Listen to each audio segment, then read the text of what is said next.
गुलाम अब्बास नियाजी साहब मेरे साथ इस टाइम मौजूद हैं, जो कि इस वकूआ पर मौके पर आए भी, देखा भी और फिर सारे वकूए को खंगाल कर कड़ी से कड़ी मिलाकर मुल्जिम तक पहुंचकर उसको हवालात तक लेकर आई और फिर जुडिशल करवाया। गुलाम अब्बास साहब, आपके पास ये खबर जब मिली जोहरा के हवाले से तो कैसे मिली थी? मैं मूर्खा 3/5/25 को तकरीबन को 1:30-1:45 बजे में रेस्क्यू 15 पर कॉल मौसूल होती है। अच्छा जी। कि किसी नामालूम इस्म ने जोहरा बीबी का कत्ल कर दिया है। अच्छा जी। मैं अफसरान बाला के नोटिस में देता हूँ, DPO साहब, DSP साहब के नोटिस में देता हूँ, फ़ौरन मौके पे आ जाते हैं। ठीक है। मौके पे आते हैं तो डेड बॉडी हमें पड़ी हुई मिलती है, उसको कॉर्डन ऑफ करते हैं। उसके फ़ौरन बाद हमने PFSA टीम को बुलवाया मौके पर। ठीक है। PFSA टीम ने अपनी प्रोसीडिंग कंप्लीट की। उसके बाद हमने डेड बॉडी को एक टीम के हमरा हॉस्पिटल में शिफ्ट कर दिया, लेडी कांस्टेबल की मौजूदगी में। बाद मोहतरम मरीम नवाज शरीफ साहबा CM पंजाब साहबा के विज़न के मुताबिक और DPO साहब की डायरेक्शन और हदायत के मुताबिक DSP साहब की ज़ेर निगरानी हमने टीम्स तश्कील दी कि मुल्ज़मान को तलाश किया जाए और उनको अरेस्ट किया जाए और ट्रेस किया जाए। इसमें एक इम्पॉर्टेंट बात यह है कि उन्होंने जब तहरीरी तौर पर दरख्वास्त दी तो जो खालिद जोहरा का खामद था, ठीक है, और उसके साथ एक नामालूम इस्म का नाम लिखकर उन्होंने नामजद किया था। ठीक है। चूँकि जोहरा की अपने खामद के साथ किया जी, चूँकि जोहरा की खामद के साथ नाचाकी चल रही थी, वो नाराज़ होकर अपने वालिदैन के पास रह रही थी, तो इनका कभी यकीन था कि जोहरा को उसके खामद ने ही कत्ल किया। ठीक है। तो सबसे पहले हमने एक रेडिंग टीम तश्कील देकर फ़ौरन उसकी गिरफ्तारी के लिए गया और वो तकरीबन विदिन आवर हमने खालिद को अरेस्ट कर लिया। कहाँ से? वो खेतों में छुपा हुआ था, अपने घर के तकरीबन कुछ 1-2 किलोमीटर साइड पे खेतों में छुपा हुआ, तो वहाँ से हमने उसको कॉर्डन करके वहाँ से अरेस्ट किया। ठीक है। अरेस्ट करने के बाद जब हमने उससे इंटेरोगेशन की तो हमें यानी ये शुबा हुआ कि ये कातिल नहीं हो सकता। अच्छा, ठीक है। उसकी रीज़न ये है कि जब हमने उसको अरेस्ट किया, उनके मुतलका इलाके के नंबरदार और वहाँ जो लोग मौजूद थे सराउंडिंग में, उन्होंने कहा कि ये सुबह से इधर ही मौजूद है और अपने जानवरों को चारा वगैरह डाल रहा है। ठीक है। और ना ही ये इस तरह की हरकत कर सकता है। ठीक है। तो मज़ीद हमारी तशवीश लाक हुई कि कातिल कोई और है, उसको ढूंढना चाहिए। ठीक है। हम फिर मज़ीद 3-4 टीमें और तश्कील दी कि CCTV का रूट को जो है वो ट्रैक किया जाए। ठीक है। जो 155 मुराद जहाँ ये खातून रहती थी, वहाँ इलाके से मालूमात ली जाए। ठीक है। जहाँ ये रह रही थी यहाँ से मालूमात ली जाए। ठीक है। खातून का जो मोबाइल नंबर था उसको ट्रैक करवाया जाए किसी तरीके से। ठीक है। तो तकरीबन हमें 2-3 घंटे में ये कंफर्म हो गया था कि खालिद कातिल नहीं है। कैसे कंफर्म हो गया? मैं आपको उसकी रीज़न बताऊँ, जिस पे यकीन आ जाता है ना बंदे को कि नहीं ये बात जो है बताई जो जा रही है गलत है। क्योंकि उसको हमने जब इंटेरोगेशन की तो उसकी हार्ट बीट, उसका फेस एक्सप्रेशन, लोगों के बयानात, अच्छा, वहाँ से हम कंफर्म हो गए, बतौर IO हमें ये कंफर्म हो गया कि ये कातिल नहीं है। Okay, done. फिर हमारा टारगेट कोई और है। ठीक। हमें उसको ढूंढना है। तो फिर हम उनकी तलाश में निकल पड़े। ठीक है। CCTV से हमें कुछ 3-4 पिक्स मिली जो थोड़ी क्लियर थी, बिल्कुल फेस वाज़े तो नहीं थे। ठीक है। लेकिन उनका जैसे हुलिया, बॉडी, उनकी की सेहत किस तरह से है, एज कितनी हो सकती है। CCTV फुटेज कहाँ की थी? ये फसल की थी? वो ये फार्म है पीछे, फ्याज फार्म हाउस। अच्छा। उस पे कैमरे लगे हुए हैं पीछे। जिस रूट से भी हम होके आए हैं, ठीक है, वहाँ पे कैमराज हैं। ठीक हो तो वहाँ से हमें ये CCTV फुटेजेस मिली। राइट। फिर और एक उसमें निशानी ये थी कि जो बाइक था उसकी बैक नंबर प्लेट नहीं थी और बैक लाइट टूटी हुई थी। वो भी हमारे पास एक पॉइंट था कि उसको हम ट्रेस कर सकें। ठीक है। फिर वो जो CCTV फुटेज थी उसको हमने सोशल मीडिया के जरिए फैलाया, खसूसन 155 मुराद में जहाँ वो खातून रहती थी, जहाँ से 3-4 माह पहले आई थी। ठीक है। कि वहाँ से उसको लोकेट किया जाए, वहाँ से को। Very good. तो फिर वहाँ से कुछ लोगों ने हमें अपना नाम और वो नाम बताने की शर्त पे कि हमारा नाम डिस्क्लोज ना किया जाए। उन्होंने कहा था कि इनके 155 मुराद में ही जहाँ उसकी शादी हुई थी, वहाँ पे खालिद के साथ, वहाँ पे एक लड़का कुर्बान था, उसके साथ खातून कॉन्टेक्ट में थी। कुर्बान नामी लड़का मैरिड था। कुर्बान मैरिड था। अच्छा, ठीक है। मैरिड था और उसके साथ ये कॉन्टेक्ट में थी। ठीक है। तो हमने फिर कुर्बान के घर की रेकी की, वहाँ पे हमने रेड किया टीम के हमरा। ठीक है। वहाँ में कुर्बान तो ना मिला, कुर्बान का एक भाई इसरार और उनके घर से उसका कज़न सलमान हमें मिल गया। ठीक हो गया। उनकी इंटेरोगेशन स्टार्ट की। हाँ, शामिल तफ्तीश किया, दोनों शामिल तफ्तीश किया, उनसे इंटेरोगेशन की। ठीक है। दौरान इंटेरोगेशन इसरार ने इंकशाफ किया कि ये मर्डर मैंने किया है सलमान के साथ मिलकर। ठीक है।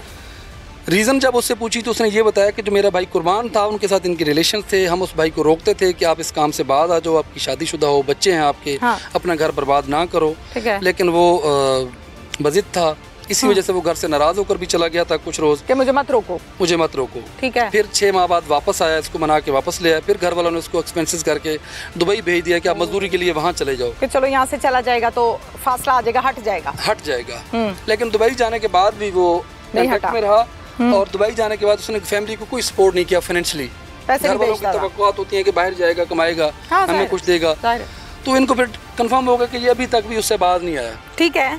उसका भाई जो है इसरार, उसने कहा कि इस वजह से फिर मैं इस रंजिश की बिना पर मैंने प्लान किया सलमान के साथ मिलकर, जो कि उसका कज़न है, फूफीजाद है। ठीक है। हम आए, इसको धोखे से बाहर बुलवाया। इसको हम जोहरा को कैसे बुलवाया? कॉल करके। ठीक है। नंबर तो उनके पास था, नंबर मतलब क्या कहा कॉल पे? कॉल पे इसको कहा कि आप बाहर हैं, आपको बात करनी है, हमने को मैसेज देनी है, हमारे भाई ने कुछ सामान भिजवाया है, वो आपको देना है। उनके इल्म में था ये चीज़। ठीक है, ठीक है। तो जब ये अपने घर से बाहर निकल के वहाँ पहुंची, वहाँ पे एक पानी का वो नल लगा हुआ है, तो जैसे ही पहुंची बात उन्होंने कोई नहीं की, ये स्टेट जैसे आई तो उन्होंने इस पर फायर खोल दिया। ये फिर वहाँ से वापस भागती हुई आई, वो बाइक पे फायर खा के, एक फायर लगा तो ये वहाँ से दौड़ पड़ी।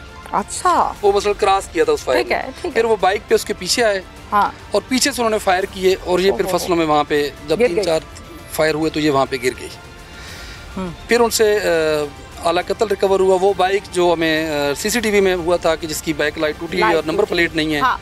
फिर वो बाइक भी हमें रिकवर्ड हो गया, और आला कत्ल भी हो गया, आला कत्ल भी बरामद हो गया, मुल्जिम भी हो गया। उसके बाद दोनों मुल्जिम। उसके बाद जो खालिद था, वो चूंकि उसने मर्डर नहीं किया था, वो हमारी तफ्तीश में बेगुनाह हुआ। सलमान और इसरार इस मुकदमा में विद रिकवरी और ज़ेर सवारी मोटरसाइकिल के साथ चालान हुए हैं। ठीक है। अब मामला कोर्ट में है जी। अब बिल्कुल ठीक है। कितना टाइम लगा इस सारे मामले को? ये मामला भी तकरीबन मैक्सिमम 36 आवर्स में हमने इस मामले को सॉर्ट आउट किया, ट्रेस किया, अरेस्ट किया और सारी रिकवरीज वगैरह की उनसे। 36 आवर्स में मतलब डीपीओ साहब मुसलसल कांटेक्ट में थे। एक घंटे बाद मेरे से वो रिपोर्ट मांग रहे थे, हाँ। गाइड कर रहे थे, रहनुमाई कर रहे थे कि ऐसे सीसीटीवी ट्रैक करो, इसको वहाँ से क्लियर करवा लो, फोटोशॉप से इसको जो कैमरे वाली हैं वो क्लियर करवा लो, नंबरदार को ऑन बोर्ड ले लो, उससे मालूमात लो, सफ़ेद परचात की टीम वो क्या कर रही है। मतलब वो एक घंटे में, जब तक उनको सर को मैंने क्लियर बता दिया कि सर ये रिकवरी भी हो गई है, एडमिशन का बयान भी है, तो मतलब सीरियसली वो एक चीज पर राब्ते में थे। जी बिल्कुल, वो राब्ते पूरा बहावलपुर की हम बात करें तो हर केस को ही वैसे तो देखते हैं, लेकिन ये जरा ज्यादा सीरियसली लिया हुआ था कि मर्डर है और खवातीन का है। और बिल्कुल ठीक है, बिल्कुल। उस शख्स को मना किया उसकी फैमिली ने कि इस खातून को छोड़ दो, ठीक है। उसके बाद वो मुल्क से भी उन्होंने उसको भिजवा दिया कि तुम इस खातून का पीछा छोड़ो और तुम चले जाओ, ठीक है। लेकिन जब वो मुल्क छोड़ के गया तो उसने अपना खर्चा पानी भी भेजना घर में बंद कर दिया, उस खातून से कनेक्ट रहा। ठीक है। इस कत्ल से 2-3 दिन पहले जो कातिल है हमारा असरार, वो उसका भाई है जिसके साथ इसको कनेक्ट है, ये एलिजिडली इसका रिलेशन था। ठीक है। वो इसके पास आया और उसने मना किया कि तुम हमारे भाई को छोड़ दो। ठीक है। कि उनको इस बात का रंज था कि उनके भाई का घर तबाह हो रहा है इस खातून की वजह से। मियाँ बीवी के झगड़े की वजह भी क्या यही शख्स तो नहीं था? डीपीओ बहावलपुर हसन इकबाल साहब मेरे साथ इस टाइम मौजूद हैं। जोहरा बीबी को कत्ल किसने किया और मुल्जिमान को या मुल्जिम को कितने टाइम में पुलिस ने गिरफ्तार किया, ये तमाम डिटेल्स हम इनसे जानते हैं। अस्सलाम वालेकुम। वालेकुम अस्सलाम। हसन साहब ये बताइएगा कि जोहरा के कत्ल के हवाले से जो इत्तला मौसूल हुई वो बजरिया 15 थी, कोई कंप्लेनेंट आया था? मैम ये 3 मई का वाक़या है और ये 15 पे कॉल चली कि किसी खातून की डेड बॉडी पड़ी है। ठीक है। वहाँ पे फ़ौरन हमने अपनी टीम्स को डिस्पैच किया, डीएसपी साहब को, एसएचओ साहब को मौके पे भेजा। अभी वो ये कार्रवाई कर ही रहे थे कि एक और कत्ल की कॉल चल पड़ी।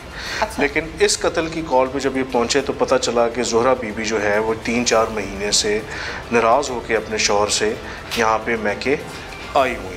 अच्छा, पेरेंट्स के पास यानी ये इन्फॉर्मेशन जैसे ही डेड बॉडी आइडेंटिफाई हुई तो ये पता चल गया कि she is living with her parents now, अपने मेके में रह रही है और 3-4 महीने से अपने शौहर के साथ नाराज़गी चल रही थी। ठीक है। तो इसमें जो सबसे पहला रिएक्शन था वो ये था कि हमने उसी वक्त एसरटेन किया कि जो प्रोबेबल वजह हो सकती है वो हस्बैंड के साथ लड़ाई की है और साथ ही एक और कत्ल की भी कॉल चल पड़ी सेम टाइम पे आधे घंटे का फ़र्क होगा, मोर और लेस। ठीक है। तो फिर एक टीम को डिस्पैच फ़ौरन करवा दिया इसके हस्बैंड की गिरफ्तारी के लिए। ठीक है। लेकिन जब वो गिरफ्तारी करने के लिए गए तो वो अपने घर पे मौके पे मौजूद था। घर ही था? घर था। ठीक है। जब इन्होंने मुझे बताया कि घर मौजूद है तो then again it rang some bells कि ये थोड़ा सा अनयूजुअल है उसका घर पे मौजूद होना। बहरहाल हमने उसको शामिल तफ्तीश करने के लिए कहा, पाबंद कर दिया कि वो शामिल तफ्तीश करने के लिए आ जाएं। और साथ ही जो दूसरी थी उसमें वो चल पड़े। अच्छा, कानून इस चीज़ की इजाज़त देता है कि किसी भी शख्स को अगर पुलिस SHO DSP या DPO शामिल तफ्तीश करना चाहते हैं कि मुझे इस बंदे से मालूमात लेनी, तो उसको कर सकते हैं पाबंद विदाउट FIR? जी, शामिल तफ्तीश हम किसी को भी कर सकते हैं। अच्छा। शामिल तफ्तीश करने के लिए हम बजरिया 160 परवाना भेज के भी बुलवा सकते हैं। ठीक है। या लेट सपोज किसी पे शक है और वो खुद शामिल तफ्तीश हो रहा है तो फिर हम उसको गिरफ्तार नहीं करते। ठीक है। और अगर लेट सपोज कोई शख्स शामिल तफ्तीश नहीं हो रहा और कंप्लेंट्स नहीं कर रहा तो फिर हम उस केस में उस शख्स को जिस पे हमें शुबा है विद ग्राउंड्स हम उसको फिर गिरफ्तार करके 24 घंटे बाद मैजिस्ट्रेट के पास पेश करने के पाबंद होते हैं। राइट। फिर इसको शामिल तफ्तीश किया। हमने जब शामिल तफ्तीश किया तो हमें बात क्लियर हो गई कि इस इंस्टेंस में हस्बैंड की इन्वॉल्वमेंट नहीं पाई जाती। अच्छा जी, हस्बैंड की इन्वॉल्वमेंट नहीं पाई जाती। थोड़ा सा डीप डाउन डिग किया तो एक बहुत ही आप समझ लें माशरती इक़्तिदार के गिरने की एक कहानी सामने आई कि I won't blame the victim है, वो अब दुनिया में नहीं है, ना मेरा काम है किसी की किरदार कुशी करना। लेकिन जो बात ये सामने आई कि जब ये 155 मुराद में आई तो इसकी एक शख्स के साथ कोई अंडरस्टैंडिंग हो गई। ठीक है। वो शख्स शादीशुदा था और ये भी शादीशुदा। इनके तो बच्चे भी हैं? जी, इनके बच्चे भी हैं। ठीक है। तो उस शख्स को मना किया उसकी फैमिली ने कि इस खातून को छोड़ दो। वो फिर चला गया, शायद छोड़ के कहीं और चला गया। ठीक है। बवजह कुछ चीज़ों के मैं वो बता नहीं सकता। ठीक है। उसके बाद वो मुल्क से भी उन्होंने उसको भिजवा दिया कि तुम इस खातून का पीछा छोड़ो और तुम चले जाओ। ठीक है। लेकिन जब वो मुल्क छोड़ के गया तो उसने अपना खर्चा पानी भी भेजना घर में बंद कर दिया, उस खातून से कनेक्ट रहा।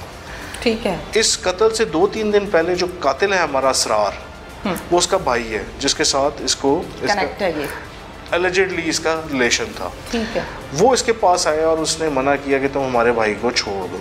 ठीक है। ये हमें बात फिर पता चली दौरान तफ्तीश।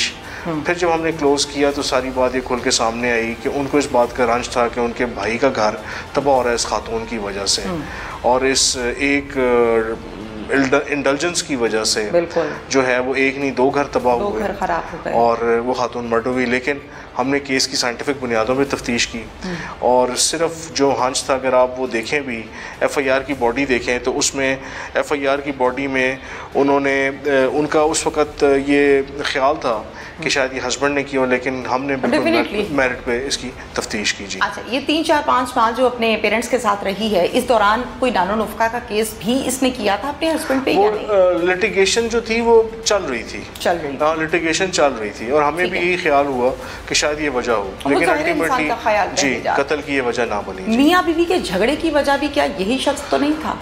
मैंने एक चीज़ देखी जी, माशरती रवैयों में देखी है कि जो एक सबसे ज़्यादा चीज़ जिस पे हम बात नहीं कर सकते वो टैबू है, वो ये कि एक सर्टेन टाइम के बाद आपस में जो मैरिटल रिलेशनशिप है उसमें बातचीत का ख़त्म हो जाना या अपना कम्युनिकेशन गैप हो जाना, तो उस वजह से भी बड़ी अखलाकी जो है ना बुराइयां वो आती हैं जी सामने।